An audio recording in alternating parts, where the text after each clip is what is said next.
Welcome to the Workology Podcast, a podcast for the disruptive workplace leader. Join host Jessica Miller-Merrill, founder of Workology.com, as she sits down and gets to the bottom of trends, tools, and case studies for the business leader, HR, and recruiting professional who is tired of the status quo. Now here's Jessica with this episode of Workology. Welcome to a new series on the Workology Podcast we are kicking off that focuses on the future of work.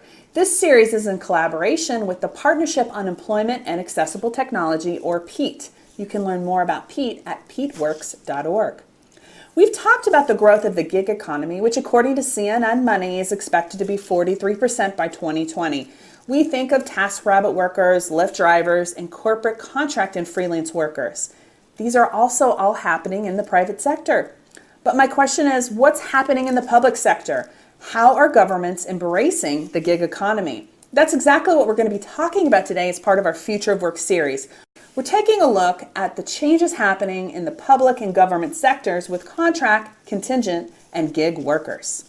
Today, I'm joined with Scott Wiseman and Joe Belowski, both of Knowledge Services. Scott and Joe, welcome to the Workology Podcast. Thank you. Thank you very much. I'll start with you first, Joe. Can you talk a little bit more about your background and what Knowledge Services is all about? Sure. And to begin, thank you for the opportunity to speak with you this morning and for all that PEAT the PEAT organization is doing. My background, I've worked in staffing and workforce development for over 23 years. And after designing and developing .staff, which is our cloud-based workforce management solution, we launched it in 2003 and 10 years ago decided to focus exclusively on governments. And today, we have over 500 state and local agencies and departments utilizing our solutions and services to better serve their citizens.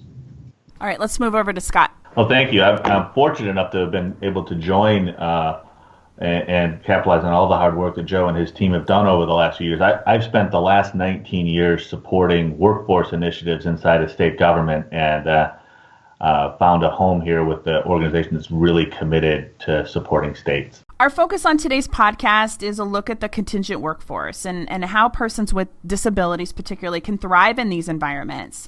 Can you talk to me about the growth and opportunities for people with disabilities when it comes to project-based work in the public sector?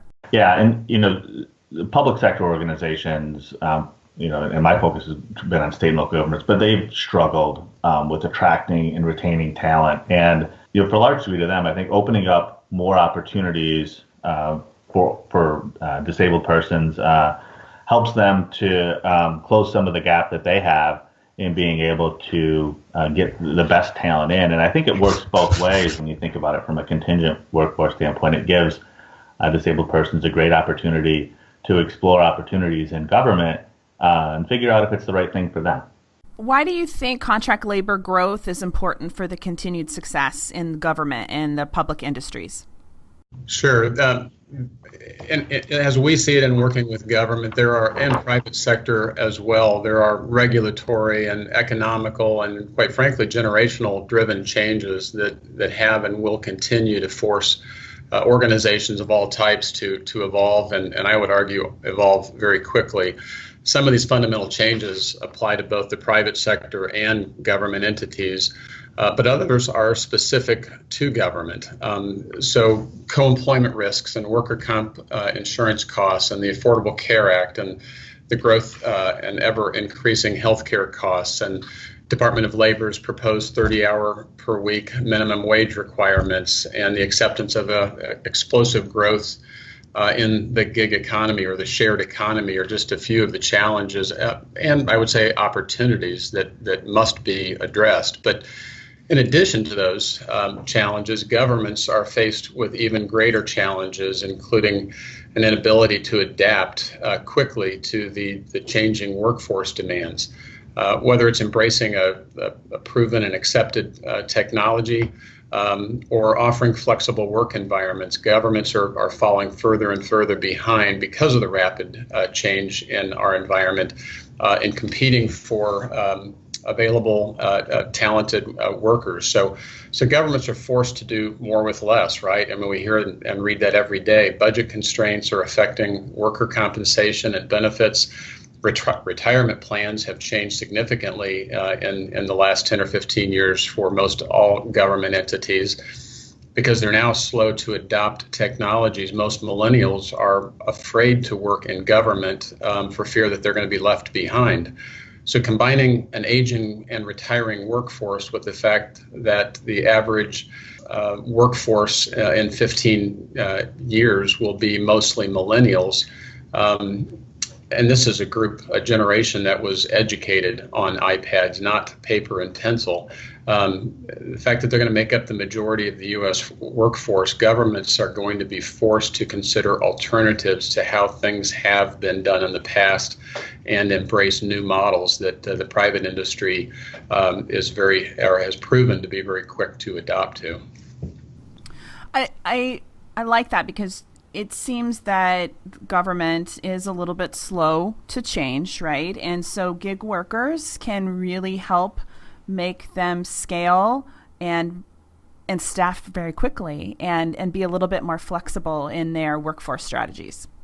Well, that's exactly the key. And if they don't, we believe, and most those that analyze workforce trends and government, it's going to be almost impossible for government to retain. I mean, many of these agencies are seeing today 40, 45, 50% attrition rates.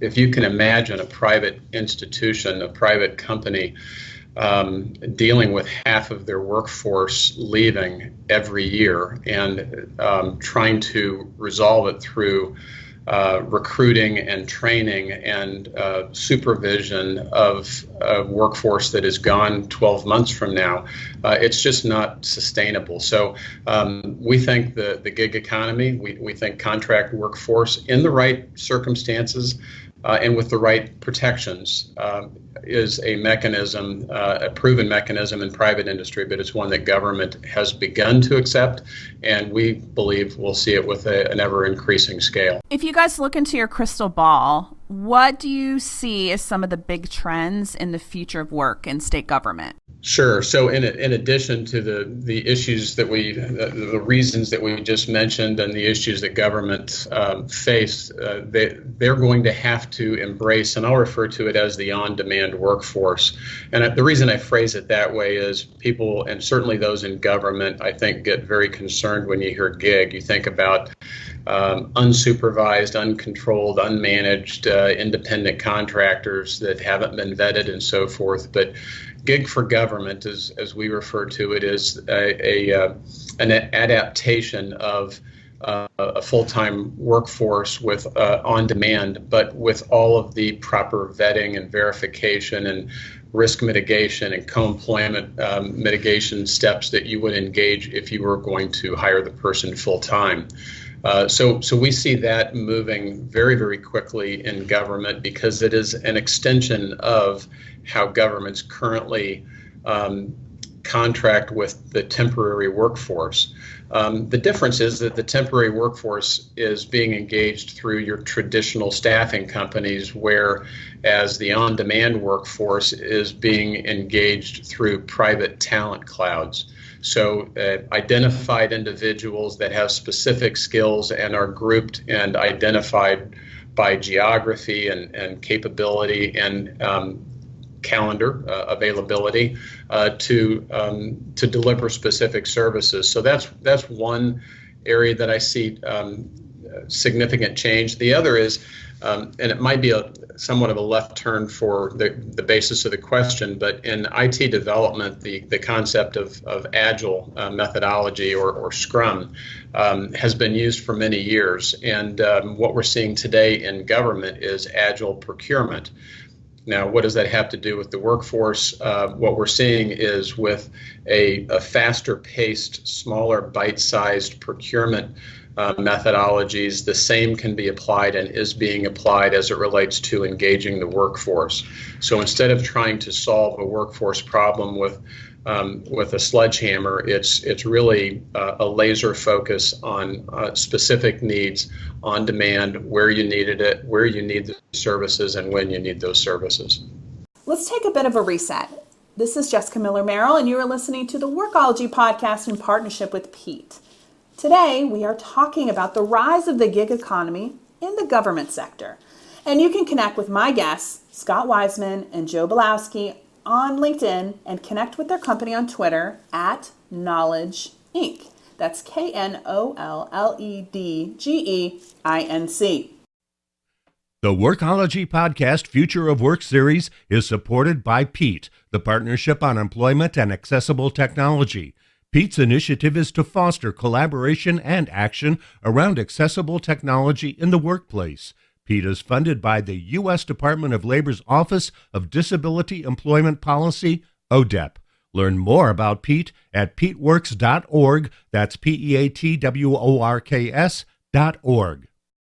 I like gig for government, and I'm seeing more conversations around Agile in a talent acquisition capacity. So it's an interesting observation, just not in the private or the public sector. It's kind of cutting across as we're trying to streamline our processes a little bit more. Absolutely. And it's already being, I won't say embraced, that's maybe a little strong, but it is being tested and adopted by many state governments. We're beginning to see it in city, county, municipalities. And I think the federal government agencies must also embrace that kind of agile approach in many areas, but certainly I think in workforce engagement. Can you talk a little bit about maybe the structure of some of these project-based work programs for governments and maybe how people with disabilities would be able to fill these project-based roles? Yeah, and I, Joe alluded to a little bit of it, in kind of the gig for government, and it's a little bit different than what you might think of in the traditional gig sense and in private industry or in your Lyfts and Airbnbs of the world. But traditionally, this has all been delivered via traditional staffing companies for governments. And as Joe alluded to, with the private talent clouds, a lot of the change that exists is in the structure and the ability to drill down to the specific levels and not have to address problems from a sledgehammer perspective, but be able to, as Joe said, laser focus or chisel into the exact areas. So when you think about structuring a private talent cloud, states may have many private talent clouds, each of them designed to attract the types of resources that they're looking for. So whether that be programs to try to engage disabled persons into state programs or programs targeted towards people with healthcare skills, nursing skills, therapists to help combat the opioid epidemic. There's a lot of opportunities to target the exact type of resources, as Joe talked about, based on their skill, their experience, the locations that they are wanting and willing to work within, so that you can structure programs that are targeted towards the specific needs, but also targeted towards specific audiences of workers.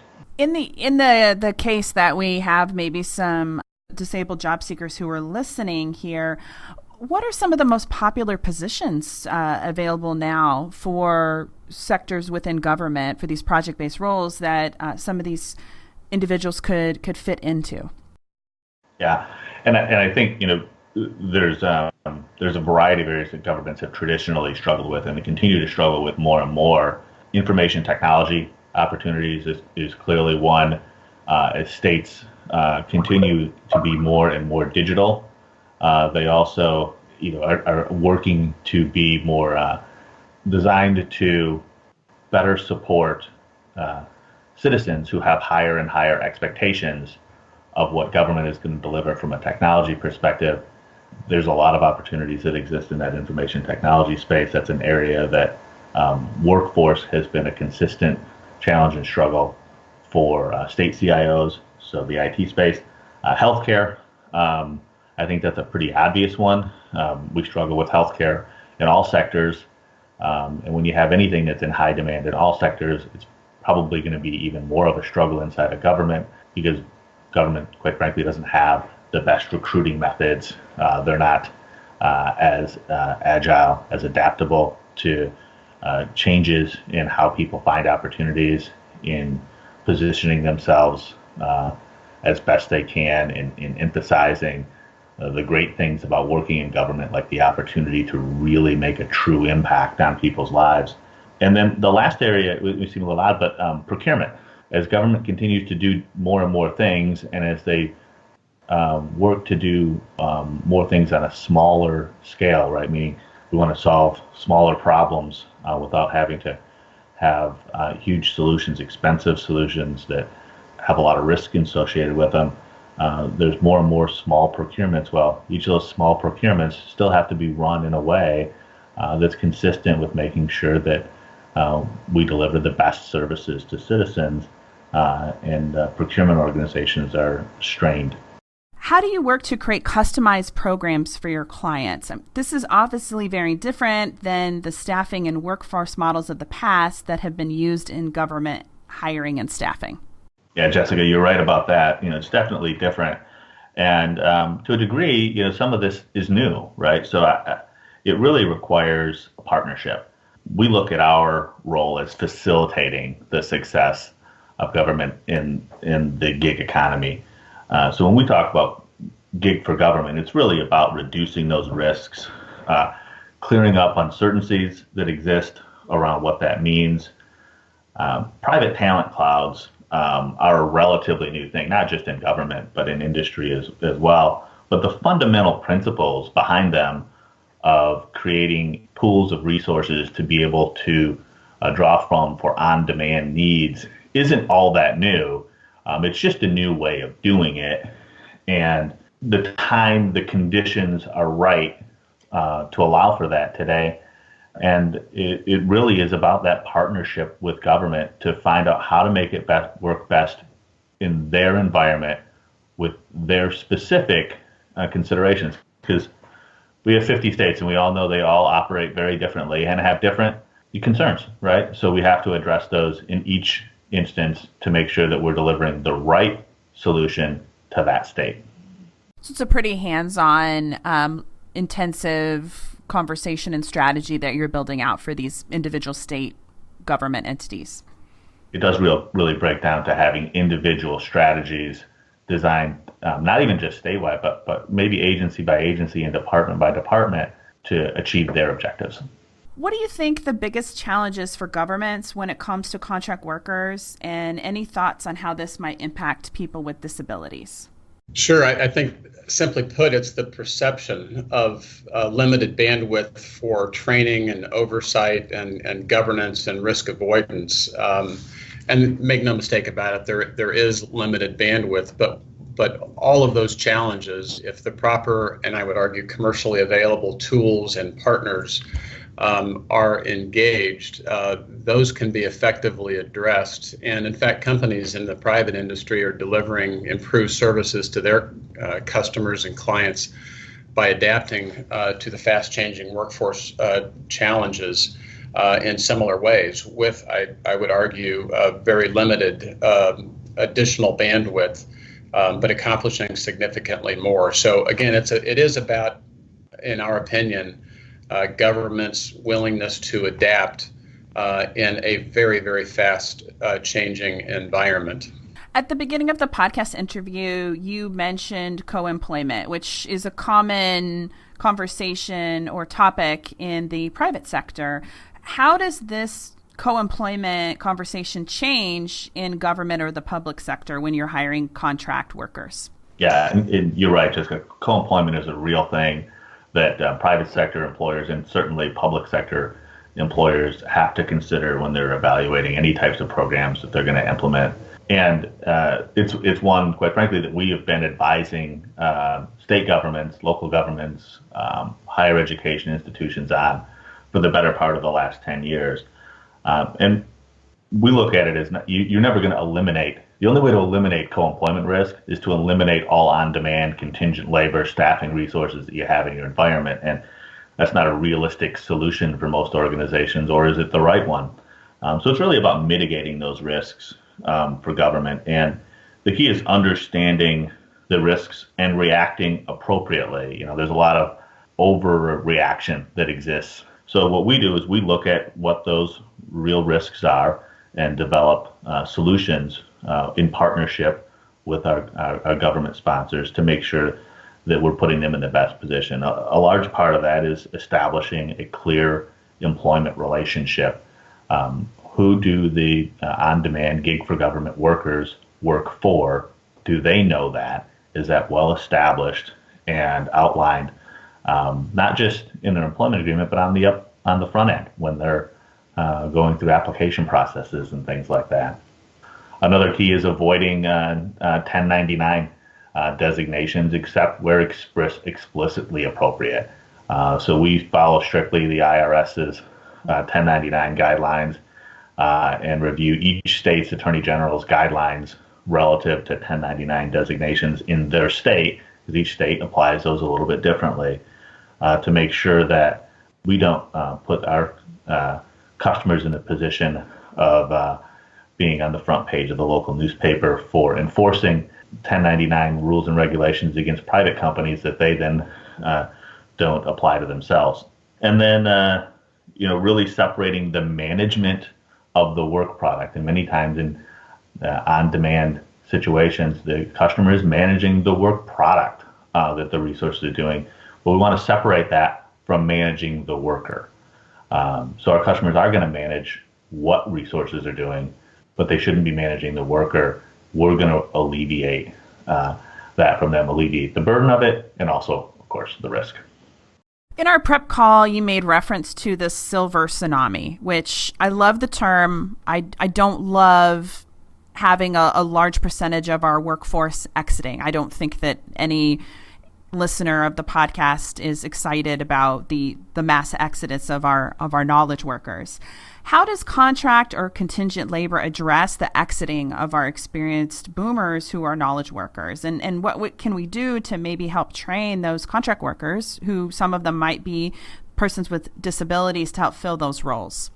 Sure, and we believe the silver tsunami effect is exactly where those with disabilities can probably help most. Experienced workers with significant, as you said, institutional knowledge are expected to retire at really a staggering velocity. So creating an environment and a culture for embracing those with significant capabilities, but who happen to have disabilities, really have to be identified and attracted. But statistically speaking, a meaningful, a very significant number of contract workers for government eventually become full-time employees. So in many ways, it's I'll say try before you buy, but it's a knowledge transfer process and a validation of capabilities, and that's one of the acknowledged benefits of contingent contract on-demand workforce in the private and in the government sector. So I think it aligns very, very closely with the silver tsunami. Joe and Scott, thank you for joining us today. Where can people go to learn more about you and what you do? Well, on behalf of the Knowledge Services team and frankly all the federal, state, and local government entities that you serve and that we serve, just wanted to thank you for your time this morning, all that PEAT is doing, and the opportunity to share with the followers what Knowledge Services is doing. Certainly more information can be accessed at our website, which is knowledgeservices.com, or any followers that wish to reach out to Scott or me directly, more than happy to speak with them. I think it's interesting how many similarities, but also differences and challenges government sector has when it comes to the gig economy and really this changing workforce. It's nice to see that maybe we aren't all that different. However, I think it's important for us to really sit down, think about this, and plan whatever sector you're in. The gig workforce, the contract worker, the freelance economy is here, and it's here to stay. Thank you for joining the Workology Podcast, a podcast for the disruptive workplace leader who's tired of the status quo. This is Jessica Miller-Merrill. Until next time, you can visit Workology.com to listen to all our previous podcast episodes. Have a great day. Production services for the Workology Podcast with Jessica Miller-Merrill provided by TotalPicture.com.